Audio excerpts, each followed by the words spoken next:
पिछले कुछ दिनों से एक रफ्तार चल रही है शब्दों की, वाणी की। कभी कोई कुछ बोल रहा है, कभी हम बोल रहे हैं, कभी कोई बोल रहा है, जिनका काम नहीं है वो भी बोल रहे हैं। इसको विराम देना चाहिए। जब मैदान में आदमी उतरता है तो ये असूलन एक आदमी जीतता है और एक आदमी हारता है। जीतने वाले को ज्यादा घमंड नहीं करना चाहिए और हारने वाले को ज्यादा मन नहीं हारना चाहिए। ये असूल है। जब आदमी चुनाव लड़ता है तो उसका सबसे पहला असूल यही है। मुझे लगता है आपसी भाईचारे को बनाए रखने के लिए शब्दों को विराम देना भी कहीं ना कहीं जरूरी होता है। पिछले 1.5 साल से हम कुछ और पे ध्यान ही नहीं दे पाए हैं। सुबह उठते हैं जी प्रधान पे ये कागज आ गया, रात को शाम को कहीं भोजन कर रहे होते हैं अपने घर पे बैठ के, जी प्रधान का कागज फिर आ गया। पिछले 1.5 साल का कार्यकाल इसी से सीमित रह गया। हमने जब 1.25 साल 1.5 साल पहले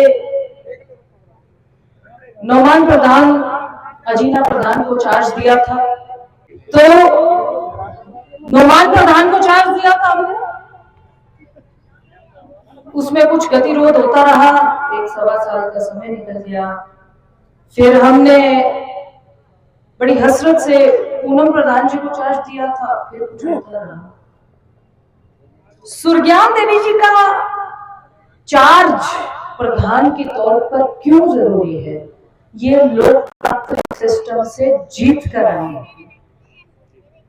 ये किसी को चार्ज नहीं दिया गया है, ये चुनाव हुआ है, लोकतांत्रिक सिस्टम से हुआ है। कोई निर्दलीय लड़ा, कोई पार्टी से लड़ा, कोई कैसे लड़ा। सुरज्ञान जी कमल के चिन्ह पर लड़े और मेंबरों के मतों से जीत कर आए। इससे बड़ा लोकतंत्र का उदाहरण क्या हो सकता है? आप चुनाव कराना चाहते थे, आप लोकतांत्रिक सिस्टम से कराना चाहते, वो हो गए और मतों से आप जीत कर आ गए। इसलिए उनको प्रधान बनना उनका ज्यादा महत्व रखता है। मैं इलाके से आए सभी मेरे बुजुर्ग, मेरे बड़े भाई, मेरे छोटे भाई, मेरे हमसाए, इलाके बिरादरी से आए मौजूद लोग, कामा कस्बे से आए करीम, दूर दराज से आए हमारे सरपंच साहिबान, और उनसे भी कई गुना ज्यादा हमारे पार्टी के मंडल के अध्यक्ष जो रीढ़ की हड्डी की तरह काम करते हैं, और उनसे भी कई गुना ज्यादा हमारे पंचायत समिति सदस्य, डायरेक्टर साहिबान, 12+13 डायरेक्टर साहिबान, जिन्होंने इस मुशक्कत के वक्त में, इस संघर्ष के वक्त में मजबूती से उस किले को संभाला है। मैं समझ रही थी एक दिन बैठकर कि आदमी कोई चुनाव लड़ जाए, डायरेक्टर का चुनाव ना लड़े, इतना कठिन चुनाव है और उसके नियम कायदे कठिन है कि हर कोई आदमी वो दबाव झेल नहीं सकता। मैं आप लोगों को सलाम करती हूं, 13 के 13 सदस्यों, जिन्होंने उस वक्त वो दबाव झेला भी है, बिरादरी के नाते भी झेला, पार्टी के नाते भी झेला, समाज के नाते भी झेला, भाई बंधु के नाते भी झेला। जो आपकी दीवार से दीवार मिल रही है वो भी आप पे प्रेशर डालने आता है, उनका दबाव भी झेला, फिर भी आप अपनी बात से हटे नहीं। यह आप लोगों का सहयोग है और आप लोगों की मनोस्थिति है, जिन्होंने बोला कि नहीं हम एक बार जवान दे चुके हैं, तो जवान देने के बाद आपके साथ चाहे कुछ हो जाए मजबूती से खड़े। यह चुनाव बड़ा अद्भुत चुनाव था। कोई बताता था हमारे पास 17 मेंबर, कोई बताता था जी हमें किसी की जरूरत ही नहीं, हम तो जीते पड़े, और एक गरीब खेमा हमारा था, हम बोलते थे जी हमारे पास 13 महीना। गरीब खेमा था एक, वो कहता था हमारे पास 13 महीना। इसलिए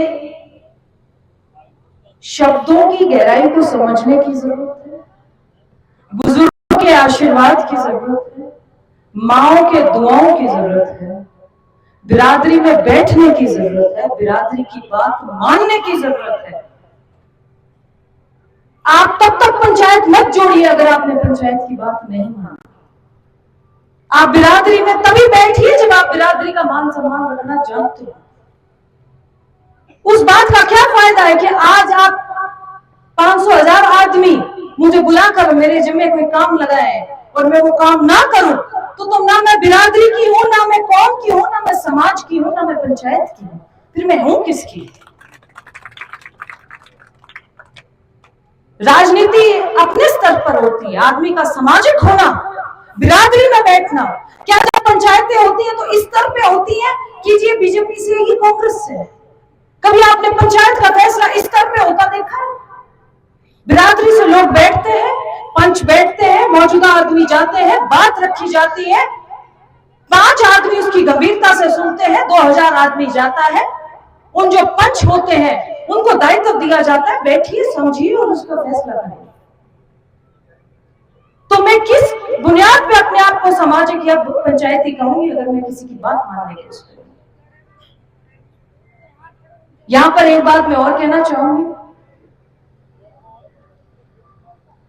तरह तरह की बात चलेगी, ये हो जाएगा, वो हो जाएगा। सच्चे मन से, ठाकुर जी की कृपा से, साफ नियत से आप चलते जाइए। मेरा वादा है आपसे, ऊपर वाला गवाह रहता है कि काफिला आपके साथ खुद जुड़ता है, आपको ज्यादा शोर मचाने की जरूरत नहीं पड़ती। बस ये इस घमंड को, इस अहंकार को किसी दूर दरिया में फेंक आइए। इस हम को हमने कर दिया। हम कौन होते हैं करने वाले? समाज जुड़ता है, समाज सोचता है, समाज बनाता है। नोकशम क्या अकेली बढ़ गई? अकेली वोट से बढ़ सकती थी? क्या हिमायत थी मेरी कि मैं एक वोट अपनी डाल के यहां पे कुछ बढ़ जाता? ये समाज है और समाज से बाहर जाने का हौसला मेरे गरीब में तो नहीं। इसलिए इस घमंड को, इस ज्यादा उत्साह को, इस समाज से बाहर निकल के बात करने को किसी दरिया में डालिए, समाज के साथ जुड़िए, समाज की बात कीजिए और मुझे उठा के कहिए कि यह काम करना ही करना है जी, और मैं ना करूं तो मेरी गर्दन पकड़ लीजिए।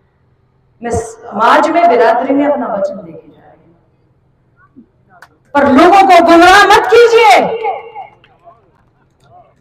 आपका अहंकार हो सकता है, मेरा स्वाभिमान है। आपकी स्वार्थ की लड़ाई हो सकती है, मेरी वजूद की लड़ाई है। आप एक बात बताइए, 2 प्रधान बने हैं, क्या फर्क पड़ रहा है मेरे पे? क्या फर्क पड़ता है मेरे पे? आपने मुझे कितने साल के लिए चुना है बताइए? 5 साल के बाद। भाई मेरे 5 साल पे वो प्रधान ना बनने पर या बनने पर क्या फर्क पड़ता है? फर्क पड़ता है राष्ट्र पार्टी के वजूद पर, फर्क पड़ता है मेरे स्वाभिमान पर, फर्क पड़ता है मेरे अस्तित्व पर, मेरे वर्चस्व पर। इसके अलावा किसी चीज पे फर्क नहीं पड़ता। और हम युद्ध की तरह समझते हैं। मैं पूरे राजपूत समाज का दिल की गहराइयों से धन्यवाद करना चाहती हूं, जिन्होंने मुझे आज धर्म की तलवार भेंट कर मेरा मान बढ़ा दिया, मेरा कद बढ़ा दिया है। आप तो योद्धा माने जाते हैं और आपने योद्धा के रूप में चुनाव को लड़ा है, पर आपने इस गरीब को भी उस दर्जे पर बिठाया, मेरा कद बढ़ा दिया। मैं आपका हार्दिक धन्यवाद करना चाहती हूँ। इलाके से, आसपास से लाए कि जितनी बिरादरी है, जो आज यहां मौजूदा लोग बैठे हैं, मुझे बड़ी प्रसन्नता हुई है आज इस कार्यक्रम में आने के लिए। क्यों? मुझे आज ये महसूस हुआ है कि मैंने कोई गलत व्यक्ति को प्रधान नहीं बनाया है। अगर आप एक प्रधान होने के नाते आप शरीफ हैं, सरल हैं, कर्मशील हैं और आपकी इतने लोगों से जुड़ाव है जो दूर तक दिखाई दे रहा है, तो मेरा ये स्वाभिमान है कि आप आज प्रधान बन के कामा पंचायत समिति से अपना नेतृत्व संभालेंगे। मैं आपको आपके पूरे शुभकामनाएं, आपके पूरे परिवार को शुभकामनाएं देती हूँ। एक छोटा सा किस्सा और बताती हूँ, उसके बाद अपनी वाणी को विराम दूंगी। चलते चुनाव में मेरे पास फोन आए 4 पंचायत समिति सदस्यों, बोले जी वो मां साहब से बात हो गई है और हम जा रहे हैं। 1 घंटे बाद फिर बात हुई कि जी वो मां साहब से बात हो गई है, तो सब ठीक है जी, हम रास्ते में हैं, जहां पे दूसरे सदस्य हैं। तीसरी बार फिर आया, फिर मैंने किसी से पूछा भैया मां साहब कौन है? बात तो चल रही है पर मेरा परिचय नहीं है, भाई मेरा परिचय करा दीजिए, उनसे कौन है जिनसे इनकी बात हो गई। तो उन्होंने बोला जी वो मास्टर जी को, हम प्रधान जी को मां साहब के नाम से बुलाते हैं। तो मैं इस बात से परिचित नहीं थी। मेरा तो प्रधान जी से परिचय सबसे पहले चुनाव में हुआ। चुनाव में उन्होंने ये कहा था, ऐलान करके किया था कि जी हमारा पूरा समाज का कार्यक्रम किया था, बहुत सुंदर कार्यक्रम किया था और एकजुट होकर उन्होंने तब समर्थन दिया था। तो मैं समझने लगी कि मैंने कहा शब्दों में देखिए कितनी गरिमा है कि आप उन्हें मां साहब बुला रहे हैं और उसकी शक्ति, आप इसको, आपके चुनाव को शक्ति देती जा रही है, कितनी गंभीरता से आपको शक्ति दे रही है कि मैं समझ नहीं पा रही थी आप अभी तक बुला किसको रहे हैं। तो मैंने बड़े शर्मिंदा होकर बड़े चुपचाप पूछा भाई हम बुला को रहे हैं, मैं तो नहीं परिचित हूं उनसे। तो मास्टर जी, मां साहब आपकी सरलता आपको जीवन में बहुत काम आएगी, आपके परिवार के संस्कार आपको जीवन में बहुत काम आएंगे। आप तो साधन संपन्न हो, सामाजिक रूप से फ्री हो, बच्चे आपने इतने बड़े बड़े पदों पर बिठा रखे हैं, पर आपने जिस तरीके से इस चुनाव को लड़ा है, मैं पूरे आपके परिवार का हौसला अफजाई करते हुए ये कहना चाहती हूँ, आपके साथ पार्टी की कार्यकर्ता होने के नाते हर दम आपके साथ हूं और पार्टी के अलावा भी आप मेरे परिवार का सदस्य हैं और आज भी जब तक जीवन तब तक मेरे परिवार का सदस्य हैं। मैं जितनी बिरादरी आई है इलाके से, जितने मेरे मौजूदा बुजुर्ग हैं, आशीर्वाद की उम्मीद रखती हूँ और दुआ की इल्तिजा करके जाती हूँ। और मेरे से कभी कोई गलती हो गई हो तो बिठा के डांट सकते हो, पीट सकते हो, उतना अधिकार है। ये 5 साल के लिए ऐसे नहीं बिठाया है फूल मालाओं के लिए, कोई बात हो जाए तो बिठा भी सकते हो, बिरादरी में बिठा के बुला के बोलो ये काम करना है और मैं ना करूं तो फिर जो सजा आप दोगे वो मुझे कबूल है। पर मेरे सिर पर वो अख्तियार रखिए, वो अधिकार जमाइए, बिना फजूल में इस माहौल को, इस वातावरण को मत खराब कीजिए। ये ब्रज मेवात का क्षेत्र है, इसी गांव में मुझे लगता है सभी धर्म और सभी जात के लोग रहते हैं, इसी गांव में जहां हम खड़े हैं।